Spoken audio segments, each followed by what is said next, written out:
All right, investors ask me all the time, should I buy property wholesale? Should I buy it retail? What are the strengths and weaknesses? What are the pros and cons of doing that? Well, let me first kind of define these two ideas of wholesale buying versus retail buying. To me, wholesale buying is buying a property before it's been rehabbed, while it's still vacant, before it has a tenant in it, and usually when it still needs quite a bit of work. Okay? If it just needs carpet and paint, to me that's just a vacant retail property. Whereas wholesale buying to me means a property that has significant things that need to be done with it. It probably needs a new furnace, it probably needs a new hot water heater, it's going to need carpet, paint, most likely kitchens and bathrooms, and then definitely one major repair like a roof, brand new windows, or brand new siding.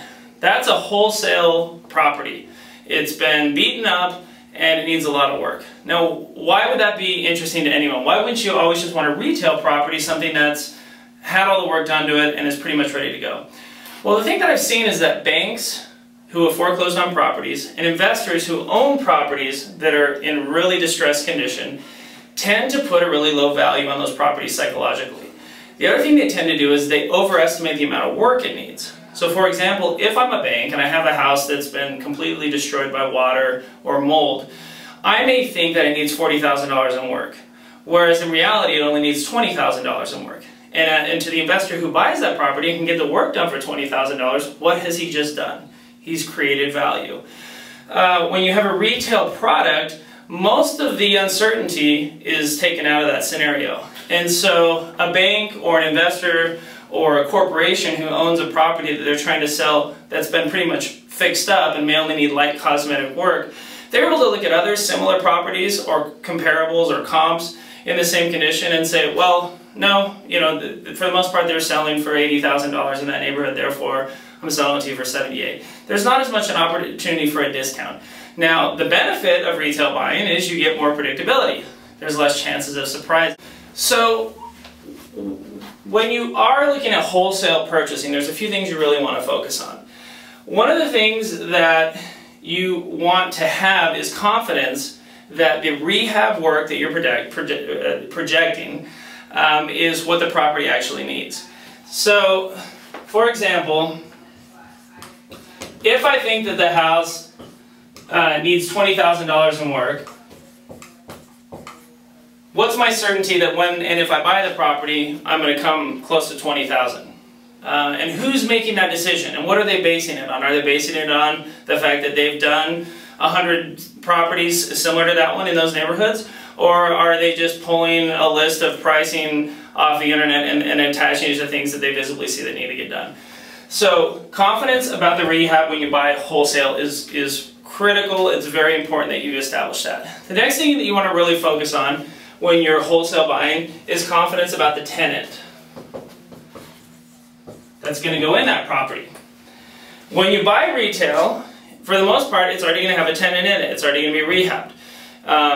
Some people call that turnkey investing.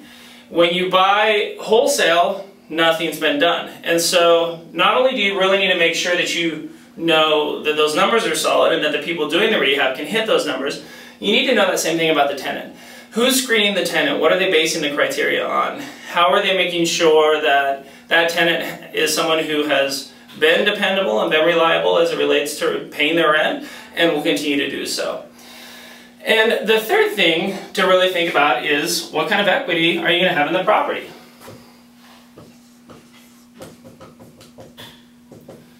I mentioned earlier that one of the biggest advantages of wholesale buying is that you can actually buy with equity. And equity is something that isn't talked about. It used to be something that was talked about a lot 10 years ago and is really kind of dropped off the face of the earth in terms of discussion about buying properties. For the most part, when you buy retail, you're buying pretty much at the market value.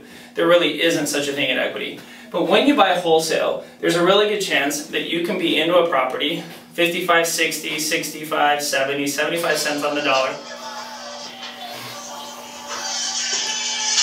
I'll back up. So this whole concept of confidence about the equity in place.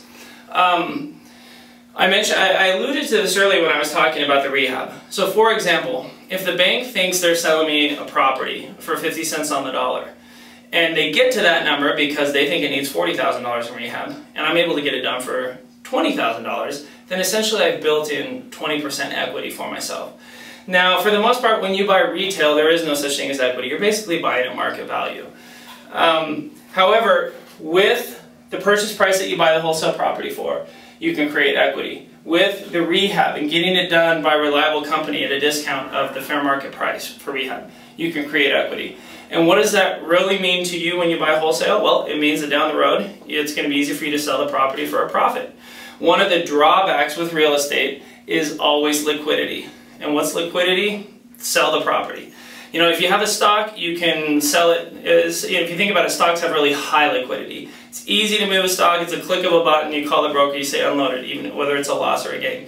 You can't just click a button and sell a property.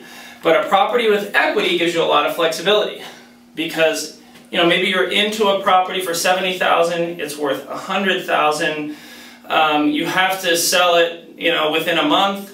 Maybe you're not going to get $100,000, but there's probably a really good chance you can get 75 or 80 and still turn a profit on that property. So equity is an important concept to think about when you think about buying wholesale. You know, a lot of people's instinct would be, I'd rather have it rehabbed, I'd rather have it rented, I'd rather have it be predictable. And that's fine.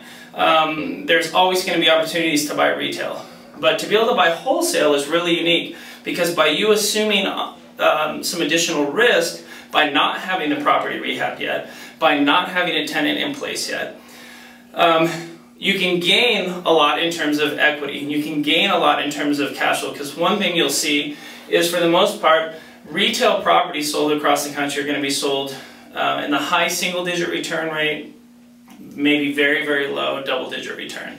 Whereas wholesale purchasing can result, we see it all the time, all over the country, from low double-digit returns to mid double-digit returns. So what does that mean? Well, maybe buy retail, make 3 to 9, maybe 10%. Buy wholesale, you can make 9 to 12 to 15%. We see that happen all the time for investors who are willing to wait a little for it to get fixed up, wait a little for that tenant, and you know, basically be patient and benefit from that reward.